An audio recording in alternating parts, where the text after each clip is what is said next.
నమస్తే స్వామి. మేము శశి టీవీ నుండి వచ్చాము, హైదరాబాద్ నుండి. ఒకసారి మీ మాటల్లో ఆలయం యొక్క ప్రత్యేకత, చరిత్ర ఒకసారి ఎక్స్ప్లెయిన్ చేయండి స్వామి. నంద్యాల జిల్లా బనగానపల్లి మండలానికి అతి చేరువలో ఉన్నటువంటి ప్రముఖ శైవ క్షేత్రం యాగంటి.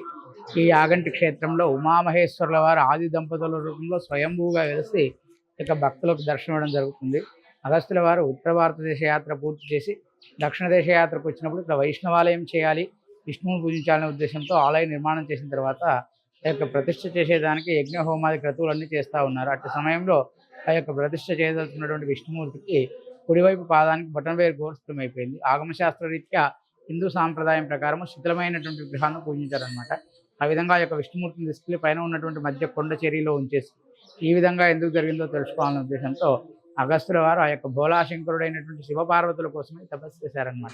ఆ యొక్క తపోశక్తికి మెచ్చి మీకు ఎవరం కావాలో కోరుకోండి, స్వామి విధంగా ఆలయ నిర్మాణం చేశాము, ప్రతిష్టా కాలంలో అంతరాయం జరిగింది, కారణం ఏంటి అని అడిగారు. అప్పుడు చూశాను ఇక్కడ గంగాదేవి అంటే నీరు ఎల్లప్పుడూ ప్రవహిస్తూ ఉంది కాబట్టి తీర్థ ప్రాధాన్యత గల క్షేత్రం కాబట్టి ఇక్కడ వైష్ణవానికి స్థానం లేదు, శివాలయానికి మాత్రమే స్థానం ఉందని చెప్పాడు.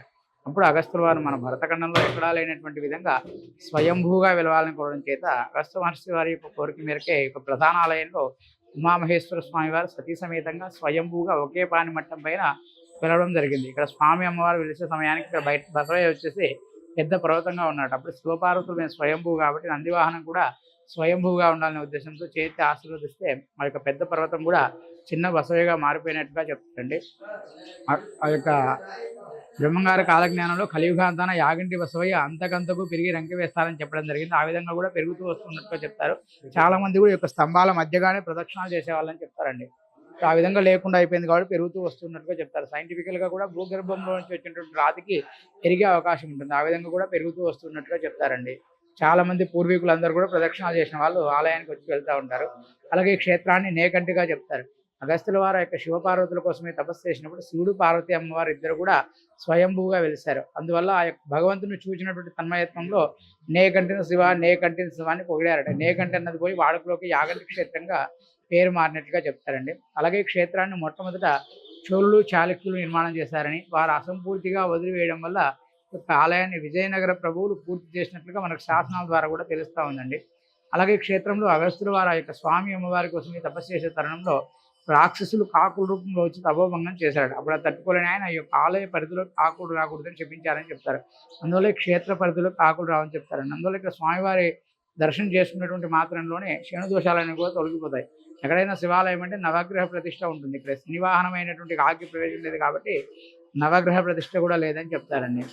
అలాగే ఇక్కడ వాయువ్య దిశలో పుష్కరిణి ఉందండి. ఇక్కడ అగస్త్యుల వారి క్షేత్రాన్ని సందర్శించినప్పుడు ఇక్కడికి నీరు ఎక్కడి నుంచి వస్తుందో తెలుసుకోవాలనే ఉద్దేశంతో ఇక్కడ దగ్గరలో ఉన్నటువంటి పుణ్యక్షేత్రంలో ముచ్చట్ల అనే పుణ్యక్షేత్రంలో అక్కడ పసుపు కుంకుమ కలిపితే ఉదయం కలిపితే సాయంకాలం సమయానికి ఇక్కడికి వచ్చాయని, అందువల్ల అక్కడ నుంచి ఇక్కడికి వస్తుందని చెప్తారండి. అలాగే క్షేత్రానికి 3 గృహాలు ఉన్నాయండి. మొదటి గృహలు వచ్చేసి అగస్త్యుల వారు యోగాభ్యాసం చేసిన గృహం అని చెప్తారు. ఆయన ప్రతిష్ఠించినటువంటి శివలింగం కూడా ఉంది. రెండవ గృహం వచ్చేసి విష్ణుమూర్తి గృహ. ప్రధాన ఆలయంలో పెట్టాలని తెచ్చినటువంటి విష్ణుమూర్తికి గోరు శిథిలం అవడం చేత మధ్య గృహలో ఉంచినట్లుగా చెప్తారు. చివరి గృహలో వచ్చేసి బ్రహ్మంగారు గరిమిరెడ్డి అచ్చమ్మ గారికి జ్ఞానమును బోధించిన గృహే చెప్తారండి. ఓకే. సో ఇక్కడ నుండి బనగానపల్లి అక్కడ వీరబ్రహ్మేంద్ర స్వామి వారి ఏమన్నా ఐడియా ఉన్నాయా స్వామి? వీరబ్రహ్మేంద్ర స్వామి వారు వచ్చేసి బనగానపల్లిలో గోవులు కాసి అదంతా చేశారు. అక్కడ గరిమిరెడ్డి అచ్చమ్మ గారు మాకు ఏదైనా జ్ఞానమును బోధించమంటే ఇక్కడ కాదు, యాగంటి క్షేత్రంలోనే ఇక్కడికి వచ్చి స్వామివారిని సేవించిన తర్వాత చివరి గృహకు తీసుకెళ్లి ఆమె జ్ఞానం బోధించినట్లుగా చెప్తారమ్మా. ఓకే. అక్కడ స్వామివారి విగ్రహం, అచ్చమ్మగారి విగ్రహం కూడా ఉంది, చూడవచ్చు.